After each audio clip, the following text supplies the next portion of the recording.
I thought we had in front of us 25,000 leaders. I mean, people who were leading the way forward at their own level of action and sphere of control, but also with the commitment and the togetherness that can take us a step forward.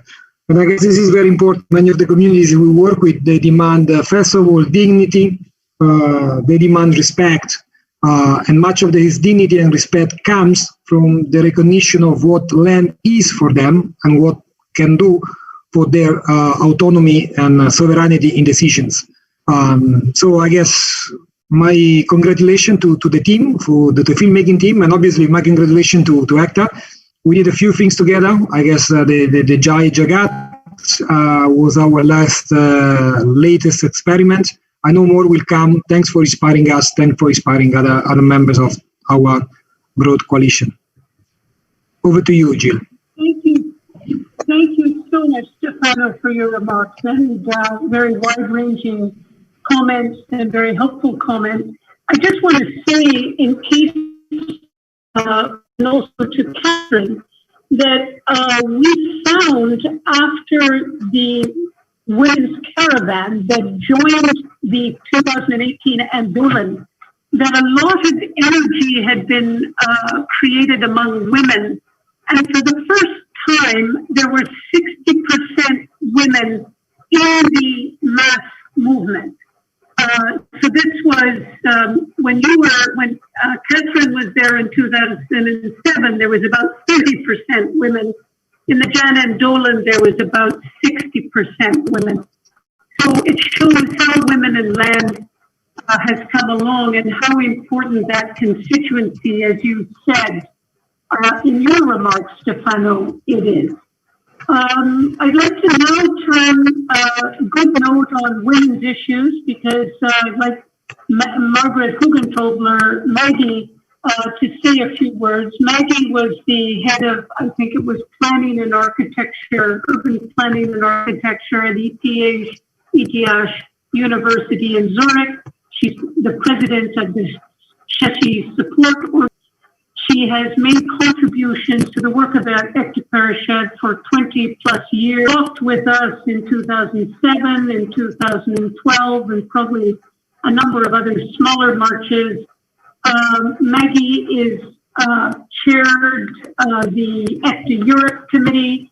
She's the vice president of the International Judge Association. Maggie has been most recently doing fundraising for the pandemic, the migratory labor in India as a result of the pandemic. What can we say? Maggie is larger than life. And Maggie, I'm going to now ask if you could just reflect a little bit on the film and some of your own memories of marching. Request the host to please unmute Margaret Hugentobler. Thank you. Unmute myself. Okay, I'm unmuted, I think. Okay, good. Well, first of all, let me thank you very much for being part of this very interesting group and discussion today and seeing the film, which I've looked at a bit earlier. And I want to start with thanking Varun and his team and everybody in Ekta Parishad who has supported and made this film possible. Truly an impressive document of Ekta Parishad major actions over the last 15 or 20 years. And it's really focusing on the strategy of mobilizing in the context of marches. As we know, and that's part of what I want to get to, is there's a lot of other strategies and very important things that Ekta Parishad is doing. So congratulations. I should say, in terms of reflecting on the films and my own experiences, I had the privilege of being there in 2007 and in 2012. I didn't quite walk as far as our friend from Africa, I must say, but I walked a few days, and I must say that those were some of the most memorable moments in my whole life. I'm standing there and watching all these women and men and people from all walks of life, but mostly very poor, very affected, suffering people to stand up for their rights was indeed incredible. Now, as I have been thinking about this film, and as I'm looking at political issues and change around the world, I would like to sort of take a little bit of a different perspective and raise a question which is sort of bothering me, or it's not bothering me, it's kind of preoccupying me when I think about strategies for social change, and really the question of the role of the marches or of marching as a tool and process for social change. I think if we look at the development in the world, in many countries, depending on where you are, you can say, well, despair and, it's god awful about what's happening in many places. Or you could also feel at the other boundless optimism and say, well, there's so many good things happening. There's so many movements also developing.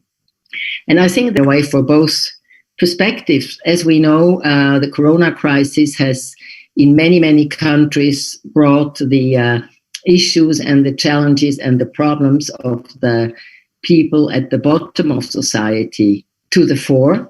We've seen that in many countries who suffered the most. Not surprising, right? It's always the poor that suffer when other things, external crises, happen. We see, and this is, I think, a general trend, we have seen politicians like in the US, in Brazil, like, unfortunately, in India, not only to benefit the few very rich people, and at the same time to destroy the environment that we all depend on, but also, and that in a way is most scary, I think, to work towards eliminating constitutional rights and changing the constitutions in terms of further disadvantaging minorities. That, I think, is happening everywhere. The good example in India is the Citizenship Amendment Act against Muslims. Now, so this is just a few small examples of major problems. At the same time, in terms of hope for change, we have also seen not only Ekta Parishad for many years mobilizing, never being really discouraged, even though I guess personally sometimes some also activists felt a bit encouraged when they looked at the outcomes or the development, but also seeing movements like Black Lives Matter, seeing the Me Too movement, which is focused very much also on women's issues around the world in many countries, that has really strengthened the position of women. And I think in many countries, not just in Switzerland, where we had the biggest demonstration ever in Swiss history, which was almost 1 million women in the streets last June, which actually has some effects in terms of policies. And we've seen, most encouraging, also the climate youth movement around the world and the progressive young generation, which gives me hope that younger people are standing up and really moving. But now, let me get back to the question that I'm interested in.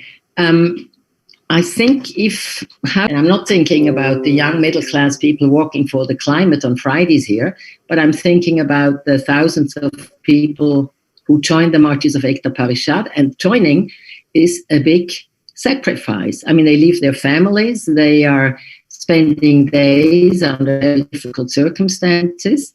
They, in a way, should be home, trying to focus on their everyday life, and they get up and they move and they do something and they walk for many kilometers, but also the feeling of just feeling so good, but for real change, getting land, getting water, getting forest. I remember one woman telling me, I think it was during Jan Satyagraha, she said, this is very hard, but I may as well walk. And if we don't get what we want, I may as well die. I mean, that's my only hope I have. So my focusing on marches as an important political strategy in a political context where the government is not on your side, would it make more sense, or would it be as important or more important to focus on local actions working at the local level, like you are doing with some of the governments where they are of a bit different inclination than the main government in different states. In the US, also when I see action in Europe, I think what really makes a difference is in many ways local actions. If you have a terrible national government, we've seen, for example, in Paris or in Barcelona, or even in some American cities or states, that there you have people in charge of politics, local mayor, local officials, who have really changed their city with the support of local people and with the pressure of the local people. So we have this movement of transformation cities, etc. And I think those things are also issues that allow mobilize the middle classes or other people who feel we are directed by that, and where I think the idea of marching along ways has a somewhat different quality and may actually achieve more. So that's my comment and my question. Why to focus on local action? I think like the urban movement that Anish has initiated is a great thing, because that directly gets people involved at the local level with a lasting impact, and many other action. But if there are any comments on this, I would be glad to sort of a broader level of what should be the emphasis of mobilization in the future. Thank you very much. Thank you for bringing the local and the global and how they converge. It was really most interesting, and I hope if there are comments to Maggie that she gets to see it on the chat box. I now want to turn to Kude Meyer, who is been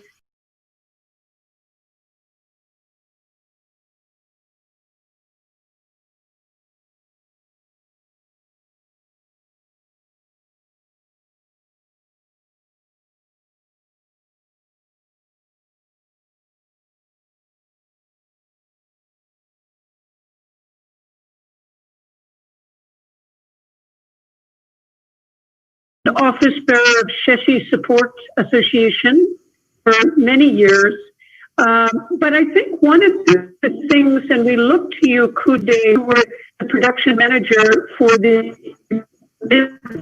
Box film in 2012, the stunning film on marches. I know you come to this film with, eyes of a veteran. And I'm just most interested to hear what you may have to say. So over to you, Kude. Bye. Thank you, Jill.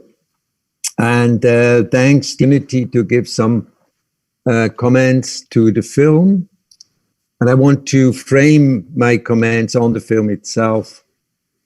Varun R, I remember when I met you, young team in Cheshi Center the first time, and I thought this is the new generation, which to me was started or has started with the media work and in the media center of Ekta Parishad, when we brought together, like the concept of urban, when we brought together young people from Europe, from Switzerland, civil service volunteers, and young people from India through the cultural work, and especially through the film work, and to support Ekta Parishad, and not only Ekta Parishad, of course, but also the social, not only in India, but also to learn for the social movements here in Europe.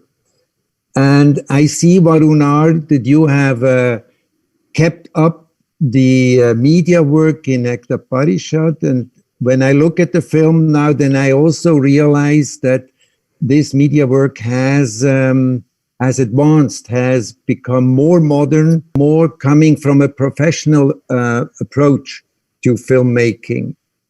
What is astonishing in the film for me, and what I think has been emphasized from your concept of editing the film is that you have an historical context to an action like Jan Andolan. The historical context gives a film the view and the understanding that all social movements, as well as filmmaking, is an ongoing process. It's not just to produce a product and then bring it on the market, but when you are attached to a movement, then you also understand that this ongoing process only gives the chance to have a change, in the society, as well as I realize now with the film, also in the media work. The media work in Ekta Parishad always, to me, was trying to use the media power for a common cause. And when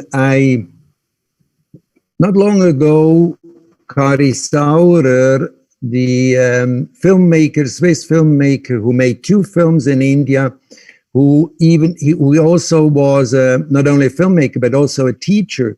And when he came to India, he always had also the chance to have workshops with young people in India. When he died some time ago, in his heritage, I found 2 video boxes, and I remembered that the media center of Ekta Parishad has produced these video boxes on the Jan Satyagraha.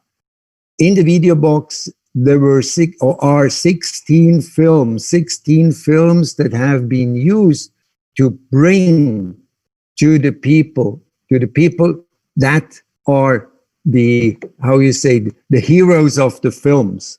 And I just wanted to remember you that this video box still exists, and I will send you, or I will see that you will get one of these video boxes that comes out of the heritage of Kari Saurer. I mention this because I believe when I see the film that it has a chance that it also can be seen and can be distributed here in Europe. I then have to talk to you a little bit about the titles and tags, because they are too short. We cannot understand very much unless I go on slow motion. But this is, you understand, Varun, this is something which is not which we can change anytime and very easy. But what we have to think of, and this goes not only to you as a filmmaker, but also to Ekta Parishad or to a social movement, I believe, is when you bring in the context of launching the action, Jan Andolan, and then you bring the protagonists on stage as a political party or part of political parties, and this is also which I think Ekta Parishad had to reflect. How do we put a social movement behind or before a political movement? And when I see, and it goes a little bit in the question that Maggie raised, when you see an action like that, with the hope that a political change will also support the social movement in changing the society, then you go into a risk, because I believe then you also have to reflect on this decision. It is a decision which in the result, as we all know, has not brought a change in the political system. And then I think if you go with this context in the dramaturgy of the film, then somehow we also have to reflect in the film about this decision. About this, Varun, I'm glad to keep on this dialogue.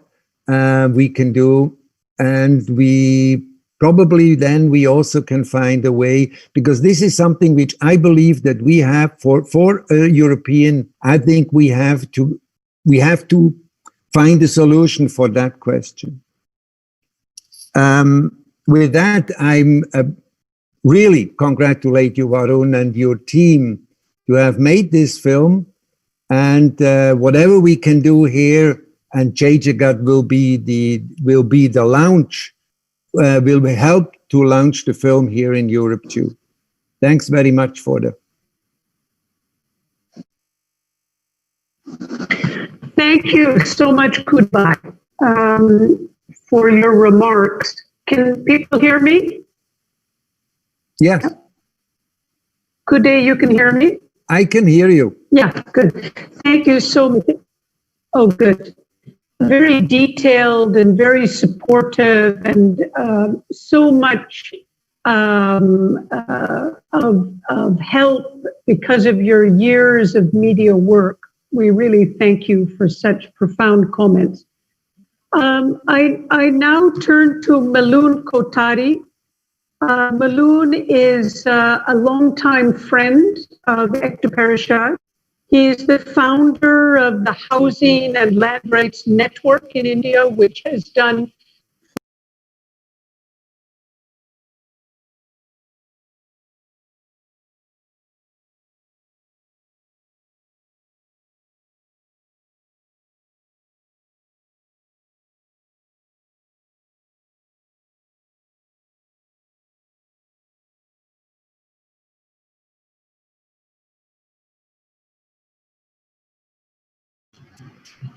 Sorry, this is Ramesh. There was some internet issue and heavy rain in Kerala. So we were thought that I'll come in as a backup support if there is any internet issue there. So let me invite our very dear friend Milunji, and who, as Jill said, that very instrumental and very, very helpful for designing some of our previous actions as well as the Satyagraha. So Milunji, floor is yours. Welcome. Well, thank you very much. Hello, everyone, and namaskar. Can you all? Yeah. Yes, we can. Okay. Thanks very much for showing the film. I actually also watched the event yesterday, and it's very moving. Varun bhai, bahut shukriya, dhanyawad aapko for you and your team. It is really a remarkable film. There were two aspects that I really, really liked. One is, of course, something that has been consistent with Ekta Parishad's work from the beginning, is the very strong human rights approach on land and other issues, taking these issues not as as a property and commodity, but as a human rights based. And second, I think what Rajaji mentioned, but I'll put it in Gandhian terms, is this whole issue of rights and responsibilities and duties. That one of the main intentions of the marches, the Padyatras, is to actually raise awareness of the middle and the upper middle class, so that they also can undertake their duties and responsibilities for the landless and homeless people in the country. That being said, I think there are two aspects of the film which, if I can humbly offer, that there is scope for improvement.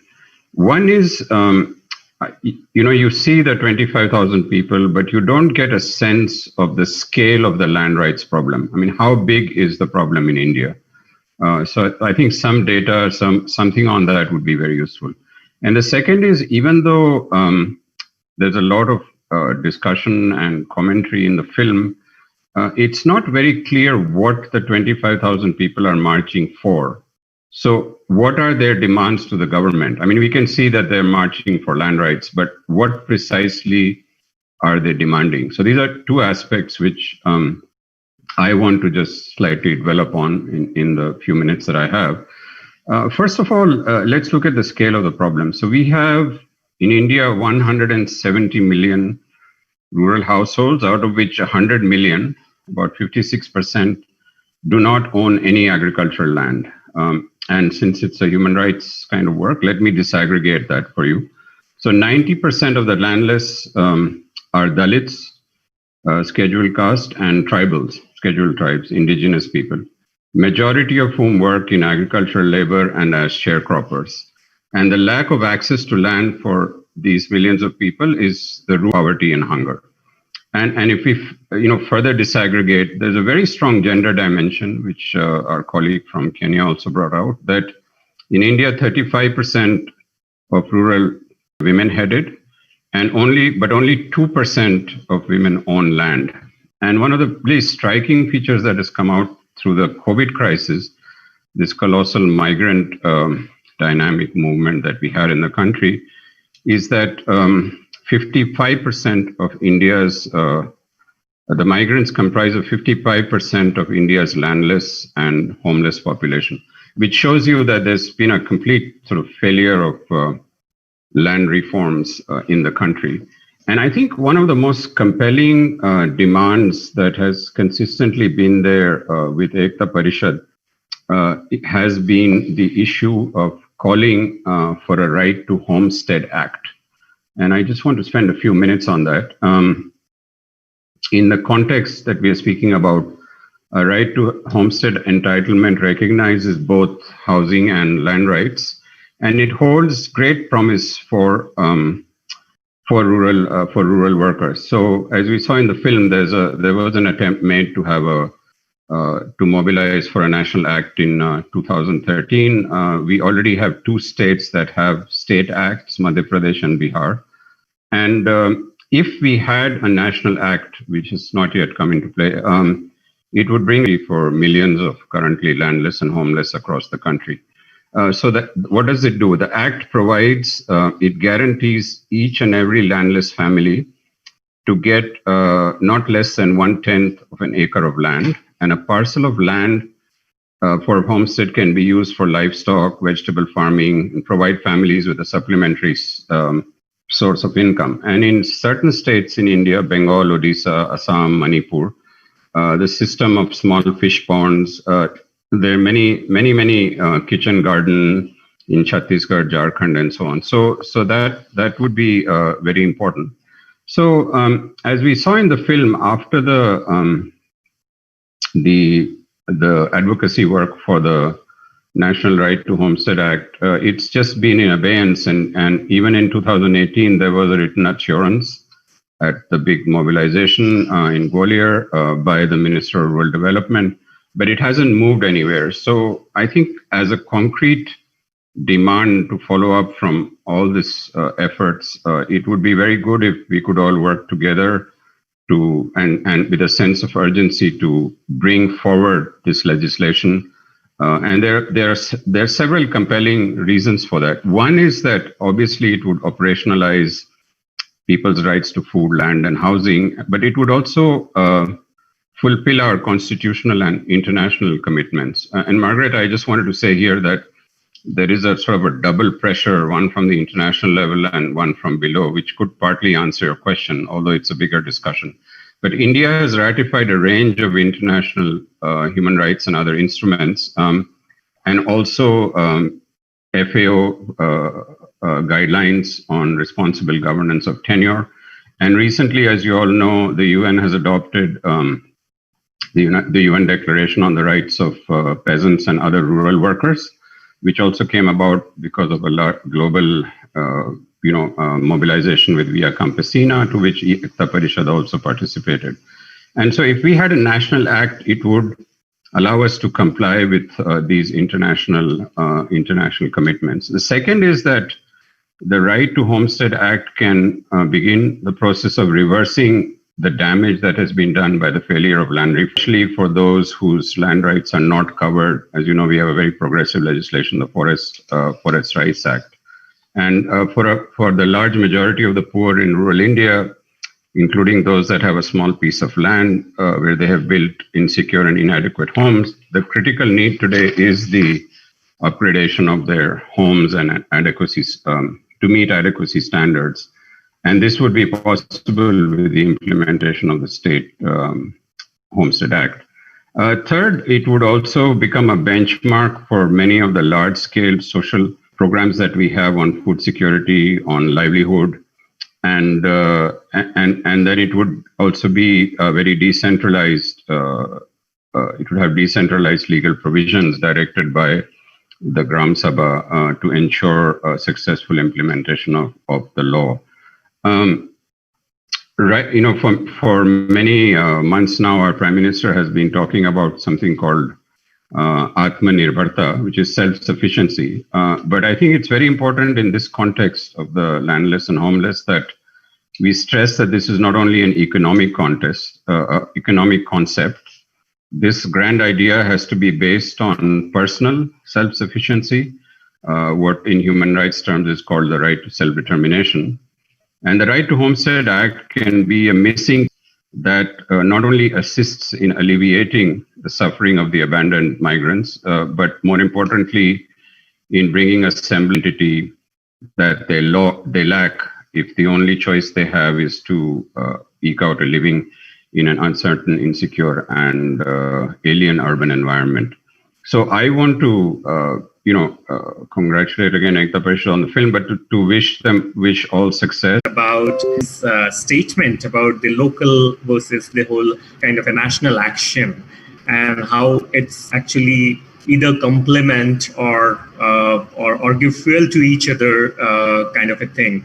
So may I request our all the panelists, maybe I'll again start with Catherine to say something. You can take maybe like 1.5 minutes because we want to give at least 2 to 3 minutes to Varun at the end. So Catherine, may I start from you to listen about your own experiences of this whole local versus national action and the relevance, especially in the time of this huge crisis. Catherine. Thank you, Ramesh. Yeah, indeed, while I would understand where Margaret is coming from, having looked at that film, I think there is more that goes on that is not necessarily captured there. And it would still apply, for example, to the situation we had in the Kilimanjaro initiative, where the women from across the continent were converging in one country. And I think someone has responded on the chat to say, these actions are built from local. Actually, one of the things that I wanted to say in my intervention was the women's struggles. And as I mentioned, the lady from Zambia, what she told me, women's struggles start in the bedroom. They to fight for space or to shit for space, whichever word you like to use, for them to get into the village and start demanding change. The change has to start from the background. So it is not, it's that it has to be a strand that starts from local to the regional, to national, to the international, because we are living in a global village, so we cannot ignore the international. That is where the changes happen that then impact us in our household. So we have to change the discourse at that level, but still the actions have to happen at the local level where the rights are being experienced. That would be my take. Thank you. Stefano, you are sitting in the place where ILC is actually very closely monitoring a lot of different land movement across the world.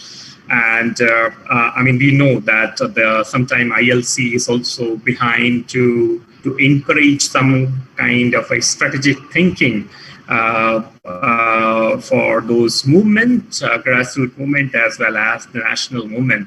So which kind of situation, what's your statement about the whole complementarity between the local vis-a-vis the national movement, or especially considering the current crisis here in most of those countries?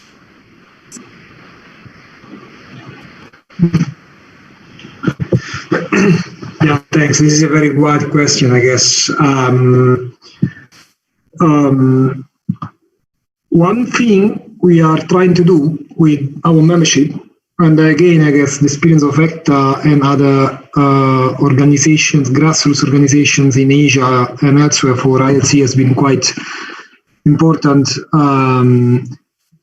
is investing organizational strengthening through regeneration of leadership in those grassroots organizations.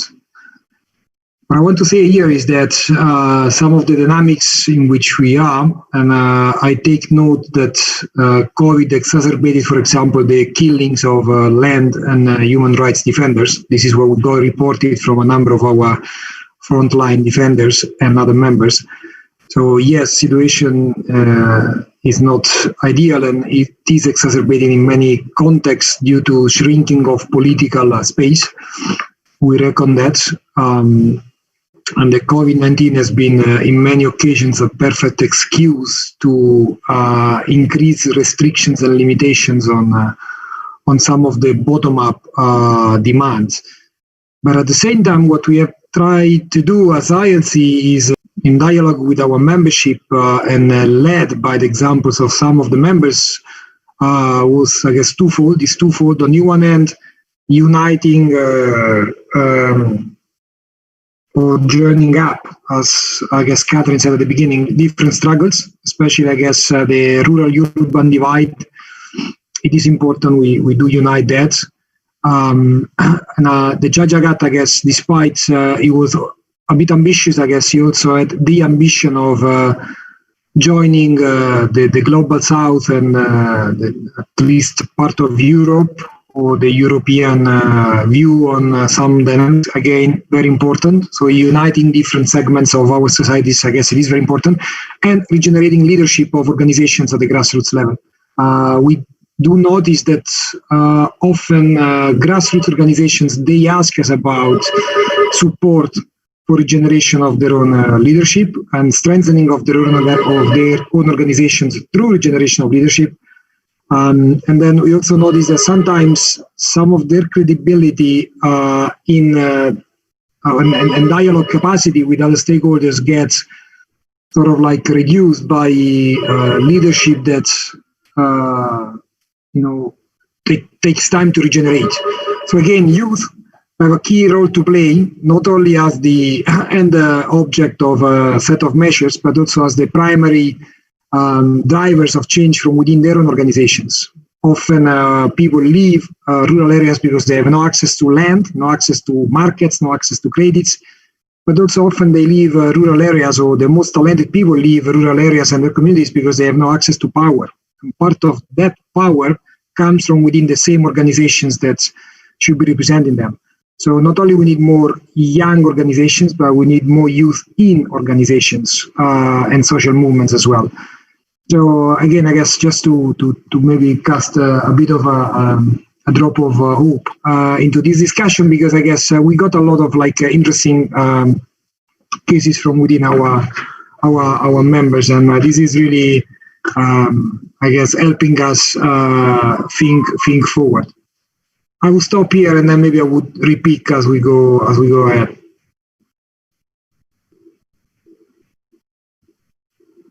Can you hear me?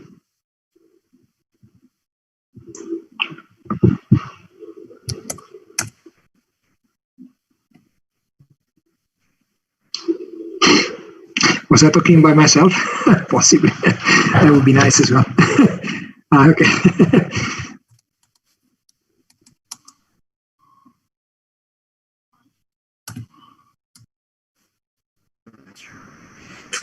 Everyone, I think Ramesh Bhai is not available right now.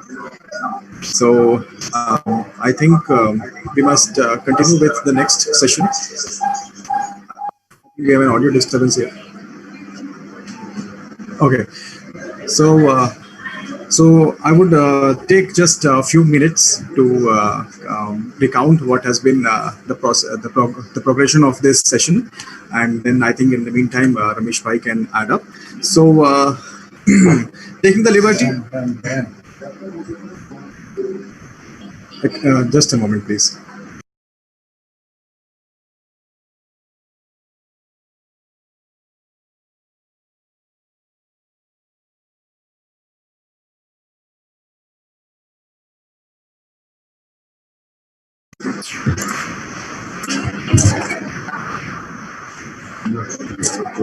All right. Thank you so much for waiting. So I would take up, as suggested by Ramesh Bhai, he has lost network actually. And am I audible? Is my voice clear? Thank you so much.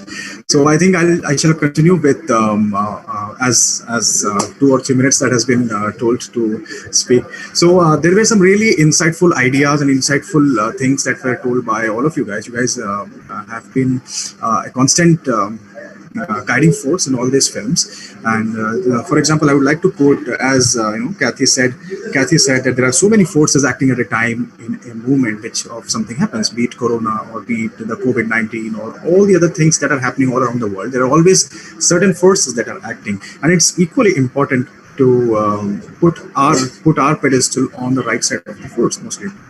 And films can be one medium for that.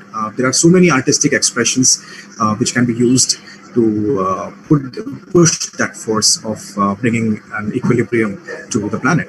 So that was really good, Kathy.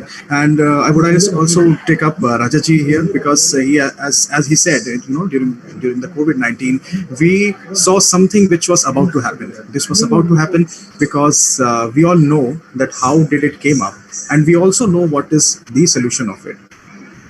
Jai Jagat, I believe, because I've been a part of Jai Jagat as well, and Jai Jagat takes up those issues and makes you understand that the concept, the things that have been introduced to the world some 70 to 80 years back by one man who thought that the world can be better with peace and non-violence. And believe it or not, today when we see the world around us, we believe that those things, those concepts are very reasonable right now. So that was something that Rajaji told profoundly. Stefano highlighted on the idea of taking up and understanding various perceptions of people involved in a certain scenario, definitely. And Maggie also told about the experience, and she also shared the experience of the various movements and how certain movements become successful by some able leadership and all sorts of expressions around it. Milunji, of course, told about the scale of land rights movement is much larger than anything that we can create here, and certain ideas about the film as well. And I would take this opportunity to thank you so much, you guys, because these ideas and these things will be incorporated in the future films. Because as a young filmmaker who is just 26 years old, my experience with the country is really short in terms of all you people, and I would like to take up here the opportunity to share with you that tomorrow is International Youth Day, and it's a good moment to have, since tomorrow is International Youth Day, and the idea of the UN on this particular day is to highlight the youth engagement for global action. And they have brought up some 3 points. The 3 points are engagement at local community level, engagement at the national level, and engagement at the global level. So I think these are the things that we are actually looking for when we talk of the youngsters. And in any organization, in any issue, and in any crisis for that matter, we need young people with all their skills, with all their talents, and with all their strength, and work in accordance and with collaboration with the people who are already there for these things. I would also take up this opportunity to share with you that as a young filmmaker, content creator, who kind of we are living on our laptops, we're living on our cameras, we're living on our bags, constantly traveling, constantly exploring the various issues, the various cultures, the various stories that of course this country has to offer, and of course the world has to offer for that matter, because stories are important. We are hungry for stories that can move, stories that can shake, and stories that can bring a major change. Sometimes it's a dilemma, I say. Sometimes it's a dilemma when I ask myself whether I am a young activist who wants to take up issues and put it into a film, or I'm a young filmmaker who wants to take up issues and put good sound and cinematic brilliance and really make change possible. But it is important because I have took up some sessions in which it was told that the films are possible can bring change. But we also had this screening of the Black Gold from Ethiopia, talking about the Ethiopian crisis, and that was a landmark and remarkable film. And believe it or not, that is my prime target in the coming future. To do two things. One is, of course, to gain insight into these issues, and the second, to use this insight to put it into the films and really make change possible. With that note, I would like to thank everyone here, and thank you all for joining us. I would take this opportunity to thank our technical team as well for handling all these calls and all these internet issues and all the streamings. And I would take up this opportunity to thank the awesome people who have been involved in this film production. And thank you so much for being a part of it, to all the audience and the viewers as well. Anybody who wants to just kind of share something that's important here, so they can go on. And yeah, so it's Jai Jagat everyone, and we'll be signing off from now because I have been given the charge to actually handle the proceedings of the session. So thank you so much. Thank you so much everyone for having, all the viewers, all the panelists. Jai Jagat.